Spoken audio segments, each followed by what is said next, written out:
ఇప్పుడు లక్ష్మీనాథ్ గారు, రామ్మోహన్ నాయక్ మీరు చాలా విషయాలు సార్ మాట్లాడడం జరిగింది. అయితే ఒక విషయం ఏందంటే లక్ష్మీనాథ్ గారు, దీని రిజర్వేషన్స్ మనం పూర్వాపరాలు మొత్తం టోటల్ సమీక్షించ తప్ప మనకు ఈ సుప్రీం కోర్ట్ జడ్జిమెంట్ అంటే వ్యాఖ్యానాలు జడ్జిమెంట్ కూడా కాదు కానీ వ్యాఖ్యానాలు ఎందుకు ఇట్లా వచ్చినాయి అనేది మనకు కొంత అర్థం కాదు. ఇప్పుడు హిందూ సమాజమే ఒక విధంగా సామాజికంగా అనేక దొంతరలు ఉన్నాయి. అంటే పై అగ్రవర్ణాల నుంచి వెళ్ళి కింది ఎస్సీ ఎస్టీల వరకు అనేకమైన దొంతర్లు ఉన్నాయి.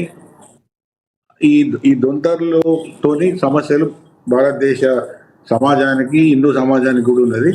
అయితే మనకు స్వతంత్రం వచ్చిన తర్వాత ముఖ్యంగా ఈ మరీ అంటే అట్టడుగున ఉన్న వర్గాలు ఏవైతున్నాయో ఎస్టీ ఎస్టీ వర్గాలు కొంత పైకి రావాలంటే రిజర్వేషన్స్ ముఖ్యము అని అంబేద్కర్ గారు బలంగా భావించి ఆయన స్వతంత్రం రాకముందు నుంచి వెళ్ళి కూడా ఆయన ఒక ప్రశ్న వేసిన వచ్చింది. స్వతంత్రం వస్తే ఎస్సీ ఎస్టీలకు ఏమొస్తుంది, ముఖ్యంగా ఎస్సీల గురించి ఎక్కువ మాట్లాడండి. ఎస్సీలకు దళితులే కానీ ఎస్సీలకు ఏమొస్తుంది, మరి స్వతంత్రం వచ్చిన తర్వాత మాకుండే స్థానం ఏందని ఆయన అడగడం మొదలుపెట్టిండు.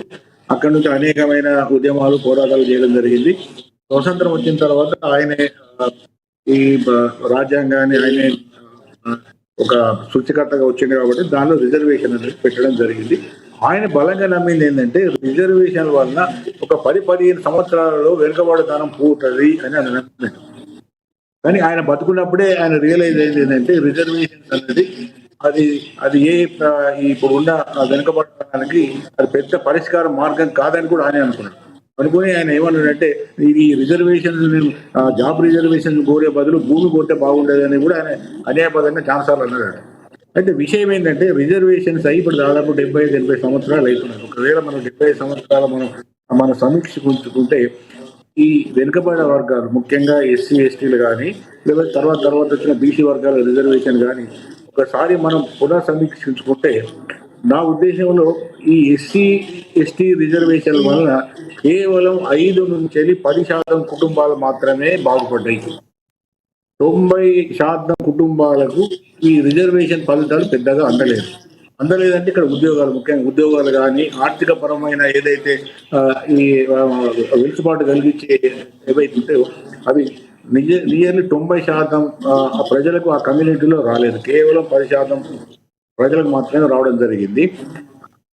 వాళ్ళే ఆర్థికంగా కానీ రాజకీయంగా కానీ సాంస్కృతికంగా కానీ అన్ని రంగాలలో ఆ 10% కుటుంబాలే ముందుకు పోవడం జరిగింది. ఇది వాస్తవం. ఈ వాస్తవాన్ని వాళ్ళు ఎందుకు ఒప్పుకోరంటే వాళ్ళే ఊకల్ సెక్షన్. రామ్మోహన్ గారు బాగా మాట్లాడారు. ఏమనంటే వాళ్ళు ఎక్కువ అంటే అది ఊకల్ సెక్షన్. ఆ 90% కన్నా 10% ఊకల్ సెక్షన్ అదే ఇన్ఫ్లుయెన్స్ చేస్తుంది. రేపు రాజకీయాలు కానీ అభిప్రాయాలను కానీ అది ఆ ఊకల్ సెక్షన్ ప్రభావితం చేసే అంశాలు. కాబట్టి ఒకటేంటంటే ఆర్థికంగా పెద్దగా ఈ రిజర్వేషన్ల వల్ల వెనుకబడ్డ వర్గాలు అందరూ కూడా పెద్ద ఎత్తున ప్రయోజనం పొందినారు, పెద్ద ఎత్తున లాభమైందని మనం చెప్పడానికి. రెండోది ఏంటంటే మనం రివ్యూ ఆఫ్ రిజర్వేషన్ అంటే రిజర్వేషన్స్ మొత్తం రివ్యూ చేసుకున్నప్పుడు చాలా వర్గాలు వెనుకబడి ఉన్నాయి, చాలా వర్గాలకు రిజర్వేషన్ కూడా అందుబాటులోకి రాలేదు. ఇక మూడో విషయం ఏంటంటే మన కమ్యూనిటీ వైజ్ అంటే రిజర్వేషన్ ఇప్పుడు లక్ష్మీనాథ్ గారు ఇప్పుడు రిజర్వేషన్ ఇప్పుడు ఎందుకు వచ్చిందంటే కమ్యూనిటీసే బాగా వెనుకబడి ఉన్నాయి కాబట్టి ఆ కమ్యూనిటీస్ యొక్క వెనుకబాటు తనంతోనే రిజర్వేషన్ వచ్చింది. ఇప్పుడు ఆ డిఫెన్స్ ఆఫ్ దానికి వాళ్ళ తరఫున ఆర్గనైజేషన్ లాయర్ కూడా అదే చెప్పిండు, ఇది మామూలుగా వ్యక్తులకు ఇచ్చింది కాదు, ఒక కమ్యూనిటీ వెనుకబడ్డది కాబట్టి ఆ కమ్యూనిటీ ఉన్న అనేకమైన లోపాలను సవరించడానికే ఈ రిజర్వేషన్ అని అంబేద్కర్ గారు కూడా చెప్పడం జరిగింది. అదే నడుస్తుంది. అయితే విషయం ఏంటంటే ఇక్కడ మనం ఇప్పుడు ఇదే రిజర్వేషన్ తీసుకుంటే ఉదాహరణకు ఎస్సీలు ఉన్నారు. ఎస్సీలలో ఇప్పుడు మనకు బలంగా కనబడేది 2 వర్గాలు, ఒకటి మాల, 2 మాదిగ. మాల వర్గం మన తెలంగాణలో మైనారిటీ తక్కువ సంఖ్యలో ఉంటారు, మాదిగలు ఎక్కువ సంఖ్యలో ఉంటారు. మన జనాభా లెక్కలలో కూడా బయటపడదు. మనం దాన్ని వాళ్ళు లేదు అని చెప్పడానికి కూడా వీలేదు. అయినప్పటికీ కూడా ప్రభుత్వ ఉద్యోగాలు కానీ మిగతా అన్ని అంశాలలో రాజకీయ ప్రతినిధులు కానీ మిగతా అన్ని అంశాలు కూడా మాల వర్గం చాలా ముందు ఉన్నది. ఎంత ముందు ఉన్నదంటే అది మాదిగ వర్గాన్ని ఎక్కడో నెట్టేయడం తప్పేం కాదు. ఎందుకంటే వాళ్ళకి కొంత వెలుసుబాటు ఈ రిజర్వేషన్ తీసుకునే శక్తి వాళ్ళకి వచ్చింది కాబట్టి వాళ్ళు తీసుకోగలిగారు. మాదిగలు కానీ మాదిగలకు కింద ఉన్న ఈ డక్కలు కానీ లేకపోతే సింధు చాలా ఉన్నాయి కులాలు. అవన్నీ కూడా అవి తీసుకోలేదు కాబట్టి వెనుకబడి ఉన్నాయి కాబట్టి మన దగ్గర ఏబిసిడి మందకృష్ణ మాదిగతో పెద్ద ఎత్తున ఉద్యమం రావడం జరిగింది. దాన్ని మాలవాళ్ళు అపోజ్ చేసారు, మాదిగవాళ్ళు సపోర్ట్ చేశారు, అనేకమైన వైరుధ్యాలతో అంతిమంగా చట్టం రావడం జరిగింది. అట్లాగే మనం ఎస్టీలలో కూడా తీసుకుంటే కూడా ఎస్టీలలో లంబాడ ఎస్టీ రిజర్వేషన్ ఉపయోగించుకొని బాగుపడ్డంతా ఆదివాసీలైన గిరిజనులు, అదే కోయ గాని, గోండు గాని, కులం గాని, పడ్డాను కానీ వాళ్ళు ఎవరు కూడా తీసుకోలేదు. ఇప్పటివాడు కూడా భయం లాంటి వెనుకబడి ఉన్నారు. కాబట్టి అక్కడ కూడా ఏబిసిడీలు రావని తులుం దెబ్బ పెద్ద ఎత్తున అక్కడ కూడా ఆదివాసీలు ఉద్యమిస్తున్నారు. మాకు లంబడి వాళ్ళతో సంబంధం లేదు, మా రిజర్వేషన్ మాకు ఇవ్వాలి, మాకు అక్కడ కూడా ఏబిసిడీలు ఇవ్వాలి చేయాలనేది అక్కడ కూడా బలమైన ఉద్యమం. అంటే ఇవన్నీ ఎందుకు చెప్తున్నారంటే రిజర్వేషన్ అన్నది మనం అంబేద్కర్ ఊహించినట్టుగా ఒక సమాజంలో అందరికి సమానంగా మేలు చేస్తుంది, లేదా ఏదైతే ఆ వర్గమైనదో ఆ ఎస్సీ ఎస్టీ వర్గం అందరు కూడా సమానంగా వస్తాయని అనుకున్నాడు. కానీ అట్లా వచ్చిన అవకాశం లేదు కాబట్టి ఇవన్నీ వస్తున్నాయని మనం చెప్పుకోవాలి. ఇప్పుడు ఎస్టీలలో కూడా ఇప్పుడు అటు లంబాడ వర్సెస్ అయితే ఆపరేట్ గారు ఇప్పుడు మీరు అన్నారు కాబట్టి చెప్తున్నాను, అడుగుతున్నాను, వీళ్ళు 74 ముందు వరకు కూడా మీరు చెప్పిన లంబాడాలు అసలు ఎస్టీలోనే లేరంట కదా, వాళ్ళు తర్వాత జాయిన్ చేయబడ్డారు అని. అది వాస్తవం. ఇదే ఎస్టీ లంబాడ ఒక్కొక్క రాష్ట్రంలో ఒక్కొక్క తరీఖు ఉన్నది. అవును, ఇప్పుడు మహారాష్ట్రలో బీసీ కాబట్టి అది ఇవన్నీ రాజకీయాలతో ముడిపడి ఉన్నాయి. విద్యార్థి తర్వాత విషయం. అయితే ఇంకోటి ఏంటంటే ఇక్కడ ఇప్పుడు బీసీలో తీసుకోండి, మీరు బీసీలో తీసుకుంటే మీకు ప్రధానంగా బీసీలలో రెండు వర్గాలుగా అయిపోయింది. ఒకటి ఓబీసీ అంటే అదర్ బ్యాక్వర్డ్ క్లాస్, అంటే బీసీలలో అగ్రవర్ణాలు ఏవైతున్నాయో మన తెలంగాణ తీసుకుంటే 6-7 కులాలు కనబడతాయి మీకు. మున్నూరు కాపు, యాదవ్, గౌడ, ముద్దరాజు, లేకపోతే పద్మశాలి, ఇటువంటి కొన్ని కులాలు కనబడతాయి. ఇవి కాకుండా దాదాపుగా కొన్ని 70-80 నుంచి 100 కులాలు ఎంబీసీ అంటే మోస్ట్ బ్యాక్వర్డ్ కులాలు ఉన్నాయి. అలా మనకు చాలా ఆ పేరు కూడా తెలియదు మనం అక్కడ ఉన్నాయన్నట్టు. వాళ్ళకి వీళ్ళకి మధ్య కూడా ఘర్షణ ఉన్నది. ఇప్పుడు బీసీ రిజర్వేషన్ అంటే ఈ ఓబీసీ వాళ్ళకే పోతున్నాయి. మీకు పబ్లిక్ రిప్రజెంటేషన్ అంటే ఈ టికెట్ల పొలిటికల్ టికెట్ అంటే రాజకీయంగా ఎమ్మెల్యేలు ఎంపీల టికెట్ల నుంచి మొదలు పెడితే మొన్న మాట్లాడు ఈ స్టేట్ వచ్చినాక వైస్ ఛాన్సలర్ అపాయింట్మెంట్ చేసింది ఈ కాంగ్రెస్ గవర్నమెంట్.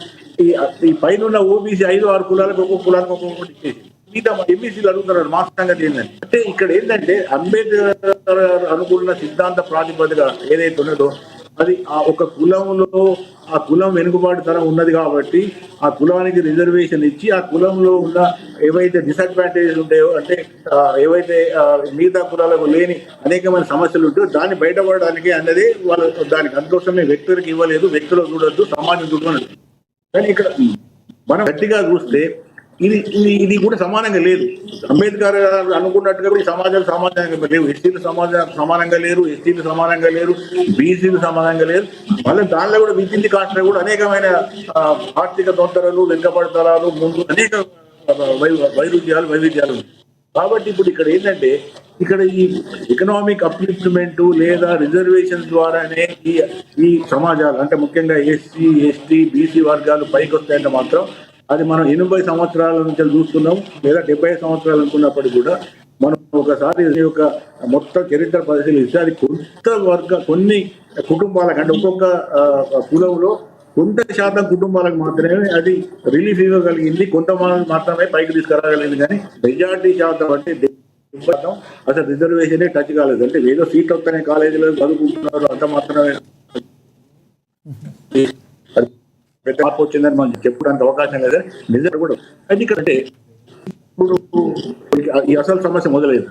ఇప్పుడు ఇవన్నీ మనం చెప్పుకున్నప్పుడు ఏంటంటే ఇప్పుడు ఈ జాబ్స్ వలన ఇప్పుడు నేను ఒక ఎకనామిక్స్ ప్రొఫెసర్గా, సోషల్ సైంటిస్ట్గా నేను చాలా స్టడీస్ చేసినాం, చాలా విధాలుగా పాల్గొన్నాం, మీటింగ్లలో, థింక్ ట్యాంక్లలో పాల్గొన్నాం. ఈ పాల్గొన్నప్పుడు మాకు అంటే కేవలం రిజర్వేషన్స్ వల్లనే ఈ ఏదైతే వెనుకబడితనం ఉంటుందో ఆ వెనుకబడితనం పోదు అనేది తెలిపోయింది. అంటే రిజర్వేషన్స్ కేవలం కొన్ని ఉద్యోగాలు ఇవ్వడము, కొంత పొలిటికల్ రిజర్వేషన్ ఇవన్నీ ఇవ్వడం అనేది సాధ్యం కాదు అనేది తెలిపోయింది. కాబట్టి అది ఒక సమస్య. వినపడుతున్నా లక్ష్మీనారాయణ గారు?